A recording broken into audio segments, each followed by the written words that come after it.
All right, we are live. I'm Becky Norwood with Spotlight Publishing, and today we have the wonderful opportunity to meet Coy Christmas. He is one of our authors who is here. We are bringing another amazing book to the world, and Coy's book is called 2020 Unmasked. And Coy, let's have a conversation and share. Could you hold up your book? Yes, it's kind of harder. 2020 Unmasked. It's a gorgeous book, and I love the cover. Tell our listeners what inspired this book. What's behind it? I know 2020 was an incredible year for right? everyone. Yeah, and we're still not all the way through it, but it's been an interesting time for many of us. And then on top of that, we had a lot of political things happening all at the same time. So it's been a tumultuous. Yeah. So what was the inspiration behind it, and what is your mindset and thought about bringing a book like this to the world? Well, the book was kind of put together by notes after, I had a pacemaker put in April of last year. And because I had a heart attack in March, and then a pacemaker put in. Now, it's not bad in that regard. I've had 8 heart surgeries, so it's a standard thing for me.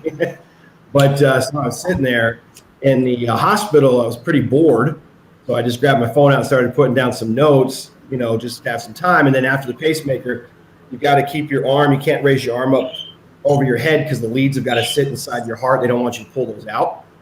So I basically had one arm locked in. And I'm software guy, so typing and everything became difficult. So I was like, and see the news. We knew everything was going on last year, and it was right around the kind of the hype or the beginning of the COVID-19 stuff going on. So we're all locked in our houses. There wasn't much going on. So for me, I was just like putting down things that were frustrating me down, if you will. Just things I see in the news that I thought was just, I'm gonna call it silly, like lack of common sense. And pretty soon I went to my wife and was like, hey, you should read these little short stories I put together. And she read them and she's like, you wrote these? Okay, these are pretty comical. And she's like, they're not perfect, but they're comical. So that's when I went and hired my brother, in a sense. I reached out to Will, who was younger than I am, but much smarter than I am. He's very good with his words. So I tossed everything over to him and said, hey, see what you can do with these stories. See what you can make happen. And he did. And the stories came out what I thought was fantastic. The 2020 book is a combination of 5 short stories that touch on anything from like gun right movements to kind of the protests that were going on in Minnesota. Because, I lived in Superior, Wisconsin, which is about 2.5 hours from Minneapolis. And I have a lot of friends in Minneapolis. We moved down here to Arizona to move the company down here for growth. And when we moved down here, I still had ties back there. So what was going on up there was still affecting me. Some of my, couple of my friends who had very prominent restaurant businesses, very close to the stadiums and stuff downtown in Minneapolis are shut down. I mean, you're talking about businesses that were scaling beyond scaling. They were killing it, if you will. From a revenue standpoint, they were fantastic. They would feed all the Twins. They would feed the Vikings. They were a very prominent restaurant, and it's for the most part gone because of what happened. And that's everywhere, Yes, it is, yeah. And that's the idea. And then obviously, the other side of it is, the book's fun for everybody. But I still am a Trump supporter, which gets a lot of hate from some people. But I'm not a big fan of Biden. He is the president, but not a big fan of him. And what's funny is the one book in here, it was the night after the election that we wrote. When we wrote this book, we copyrighted it in October. So that was before the election even happened. Well, before you knew what was going to happen. Yeah, and if you read the book and it says, burst the pipe down and folded to make it go blue, you go, oh my gosh, these guys are like fortune tellers. So the book is comical. It's there. Obviously the presidential election didn't have the outcome which I was hoping it was going to have because it had been a much more powerful story for my book. But it was good. And, growing up as both parents being colonels and a family of military people, we're red, white, and blue. We're true Americans, if you will. So and being an entrepreneur myself, running a very successful software company, I believe in working from the ground up to make something happen and being there for other people to support and help. But I don't believe in people taking things, and Right. making it Right. free. And with the current legislation and how they're trying to do with taxes for people that are working hard, they're punishing people that work hard. They're saying, hey, you work hard, we're going to punish you. You don't do anything, you're going to get a reward. And that doesn't work for me. But that's that leads into some of the other books that I have inside here, like The Little Red Entrepreneur. I mean, that really speaks to it. And then obviously, The Little Orange Train That Could. It's definitely towards Trump and all the mudslinging and stuff that he got drugged through. But yet, when you look down at it from a factual standpoint, from a evaluation of pros and cons, if you will, what's the con? The guy was horrible on Twitter. If they could have taken that away from him, then great, right? But also, it was a powerful platform for him to do what he needed to do. And then on the other side, he did so much good because he didn't back down and he cared about the United States first and foremost. And that was his goal, USA all the way. And, like I said, growing up on Air Force bases and being around my grandparents my entire life for the most part, they're in their 90s. That's how they are. They're just like a Trump, if you will. And they look back and when it was going on, they were as excited, like, hey, this reminds us of Ronald Reagan. And I'm like, really? That's a hard comparison. I mean, he wasn't no Ronald Reagan, but where he took his stance on with some things, he did, because he cared about America and he wanted to get it straight. So I still back the guy. I still believe in him. I mean, was there mistakes made? We all make mistakes. So Oh my goodness, how could you not have made mistakes in a situation? It felt like no matter where he turned, there was just so much happening. And anybody, we all make mistakes. And how do we lead in any other way? And how can we know the whole full story on anything? There's just so many things that we really don't know the inner workings on because, well, the mainstream media doesn't want us to know a lot of things, and we hear what they want us to hear, Mm-hmm. But we look at it's such a tumultuous time with what's going. I kind of get to the place where I don't want to hear it anymore. Yeah, right. And that's not good either. It's just that you don't know really sometimes what your heart says and how you really feel and we believe our country is the most amazing place in the world. And yet at the same time, there is a lot of unrest going on. And unfortunately.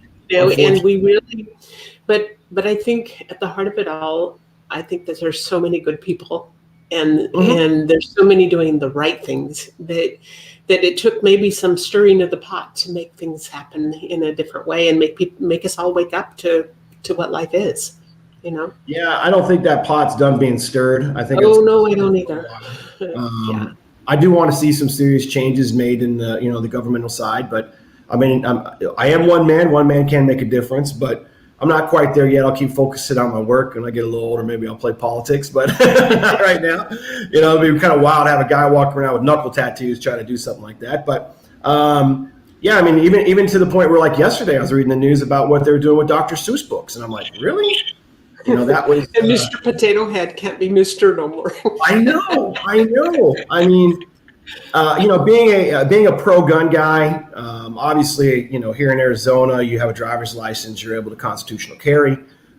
Coming from the Midwest and Wisconsin, hunting was a thing for us. I mean, Thanksgiving came up, and you literally, my wife would have to pull us out of the tree stands. It's that kind of thing because we're out there shooting deer and duck hunting and turkey hunting and whatever else we wanted to go do. And when you grow up that way and you understand the value of a gun, because if I lay the gun in the front door, it's not going to shoot anybody. The person shoots. The person is the problem, not the gun itself. That's right. When you look at what's going on with the current administration and the things that they have alluded to what they want to do, that's the reason why we wrote, if you give your Dems the guns. If you give the Dems your rifles. And that's a true statement. I mean, if they start locking down things like that, I don't ever see them taking away our rights of being able to own a firearm.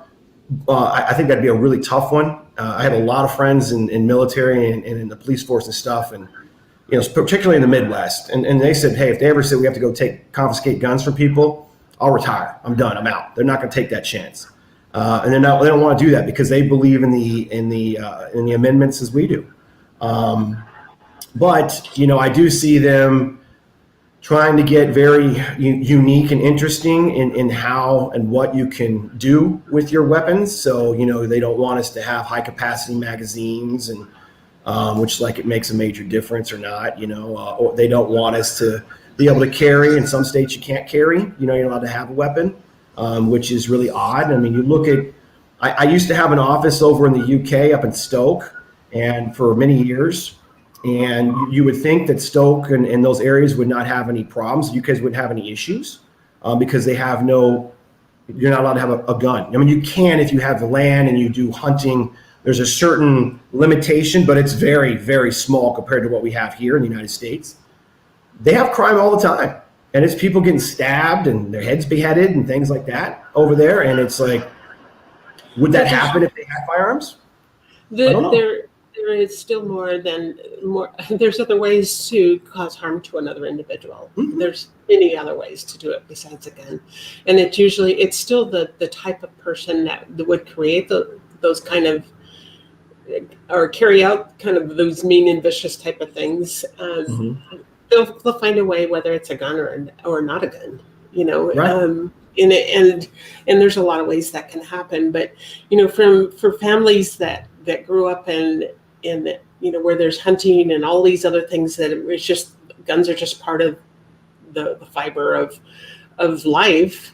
Mm-hmm. It's a really different thing than maybe in a big city where you didn't have exposure to that kind of thing. But it's still, there's so much to be said about what is happening in our world right now. For those that are listening or will be listening to this video, 2020 Unmasked is the book that Coy and his brother William have brought to the world. It's a lighthearted collection of red-leaning short stories about all the chaos that was faced in 2020. And my goodness, we've had a lot. Each poignant story is easy to read and features whimsical illustrations. You'll laugh just as hard as the serious messages at home. And it's actually 5 short stories and your book, what was interesting about you is that your book was completely 100% manufactured in the United States. Yes, it uses 100% USA materials, which was important to me. It's 100% manufactured. It was manufactured right here in Phoenix, Arizona. The book itself, I like to, when I do anything like this is my first book, but whenever I do anything like this, particularly with whatever it is we're doing with the company and stuff, presentation is always important to me. I think Steve Jobs said it's all about presentation. It is. And in that regard, the book is a beautiful book. It's obviously got the Statue of Liberty on her face with that, kind of look on it with the mask hanging off the ear. The 2020 Unmasked is embossed. Everything is, you've got some foil lettering in there, which is really nice. And then, you even can see, it's hard to see, but even there, you've got the binding is red, white, and blue. The kind of, America. And so the book it's a beautifully well-made book to the point where it's one of those ones you want to put on your table for people to come in and read because it's that clean. I didn't do a dust cover or a cover over it because I felt like those kind of get muddled up and they don't look as good. They're nice when they start, but when they get touched and feel, then they kind of mess up. And so right, they tear. And yeah. Made that. We went with a hardcover versus a soft cover because we just wanted to be a really cool, classy book, and I think it's that way. And that's why I said it's one of the books that my daughter's read it. My daughter's 11. She reads like huge books. I wouldn't be surprised she starts reading Atlas Shrugged pretty good here, but pretty soon here. Excuse me. But I have other friends that have daughters and sons that are younger that have read the book, and they loved it. They got a kick out of it, and the stories related. Particularly with my daughter, the red entrepreneur, the little red entrepreneur, that really hit home with my daughter being a female, and because she wants to be successful because she sees what her dad and mom does. That book really hit for her. It clicked. And that was good. And then I do have other young men, in the I'm gonna call 18 to 21, maybe 24 age, that have been purchasing our book, and the stories they're getting the biggest kick out is obviously, excuse me, if you give your Dems your rifles. that one that really has them chuckled because it hits home with them, and it's a rhyming story. Illustrations are very well done. Oh my gosh, the illustrations are fantastic. Yeah, I mean Adrian and Chris and Natalie and then Ken. And Ken actually is he's the one that did "'Twas the Night Was After Election." He actually is doing a cover of one of the Marvel comic books. So he's a fantastic. I've known him for years. He's a fantastic artist. Natalie actually works with me, and she's our UI UX expert for our company. So she did that, and she actually had her baby Finn at the same time, like she was about to pop right when she was finishing up the graphics on this, and then she had to come back after the baby was born, after Finn was born. And I'm like, am I putting too much work on you? And she's like, I got it. She's a workhorse. So she just wanted to do it, and she chose, like when I let everybody pick the story, she picked Little Red Entrepreneur because it related to her. And then for Steve, when he came in and did his, he did the which one was it? He did the Three Small Business Owners. And I got to tell you, the Three Small Business Owners for me, it's got kind of that Mr. Magoo style to it from back in the day. That one really is pretty much my favorite one. I mean, I love the way it looks. It's just it's a simplistic animation or illustration, but it hits home, right? It really comes to life. And the way he did it just made me chuckle. I was crying on the inside. And then obviously Adrian picked up 2 stories. He's did a fantastic job. Very, very colorful, and he has a variety of illustration styles. So he was able to alter that between the 2 books to kind of make them different. So yeah, I was really pleased. All 5 of the illustrations came out beautiful. I mean, they're very colorful, very liking. I mean, I've looked at the books. When I was talking to you about it, and I've talked to a couple other people, and I bought some books from Amazon, to take a look at. A couple, it's like Hippity Dippity. I don't have it around. Hippity Dippity Trump book. It's a Trump bashing book. I got these books. I bought them, took a look at them. They're like #1 in Amazon, and I read them. And these books are, they're softback. I understand why they're doing that, but the illustrations they're all black and white, and it just wasn't really. Really, really well thought out, in my opinion, to plan, to orchestrate the entire thing, soup to nuts, to make sure that the book came out smashing. And this is a book that I thought came out. It did. And I think a lot of reason that people will choose black and white, and there are authors that I work with that will do black and white and color. And the reason they do that is because some people would not buy a book that's $30-some. They would buy something cheaper. So it's just kind of a marketing ploy because the message is still the same, And so that's kind of the way that is. But yours is a real work of heart and a real work of, really high quality what you brought to the world. So you should be really proud. And for anybody that's going to listen to this or is listening, we're offering the Kindle just for this week only for $2.99. And you can pick it up as a Kindle. You won't be able to touch the pages and really feel the amazingness of this book, but you will get the whole gist of the conversation and what is behind somebody that wants to bring something of true value to the world. Mm-hmm. And it's really to promote the thinking processes and to, make us aware that, it is a tumultuous time that we're living in. And I think a lot of us can just kind of, we don't want to look. We're just tired of it, of the things that are happening. But really, this is our country. This is our world, and we really need to think about what we're seeing and what's happening. Yeah, so, I mean, the book is every one of the stories that are there are relatable stories to 2020, and it's almost like a timepiece in a sense. It's like, hey, here's a book that talks about 2020. And how it went, and we call it Unmasked because it's exactly what we're doing. We're unmasking what's truly going on, and we wrote the book from a common sense perspective, and that's it. I mean, there's no hate in the book or anything like that. It's just kind of looking at the situation and going, duh, that's how we look at it. Well, and we at least we live in a world where we're in a country where we're free to express ourselves too, which is important. For now. No, I'm just teasing. So on Friday, we will be having an hour show on our TV show, Spotlight Studio, and we will be joined by Coy. And if his brother's up to it, he can join in, and also David Medansky. David Medansky. He's also an author that I've worked with, and I think it'll be a lively, interesting conversation. It'll be fun to enjoy. So you're welcome to right here from the same channels that you're able to watch the show. Be sure and check in and be able to watch it. It'll be on E360 TV, which goes to Kindle. Goes to Roku, Amazon Fire, goes out to Apple. It goes to a lot of different locations, but it is also live on Facebook and YouTube. So thank you, Coy. This was a fun conversation, interesting, fascinating to me, and wish you the very best on this book launch. It's a different kind of a book launch because I typically do my Kindles first and then the print book, So it's kind of done in reverse, but you've already had a lot of good sales on your print book, and we're just wanting to get the message out in the best ways we can. So thank you. Congratulations on this awesome book. Thanks, Becky. Alrighty. Thank you. Bye.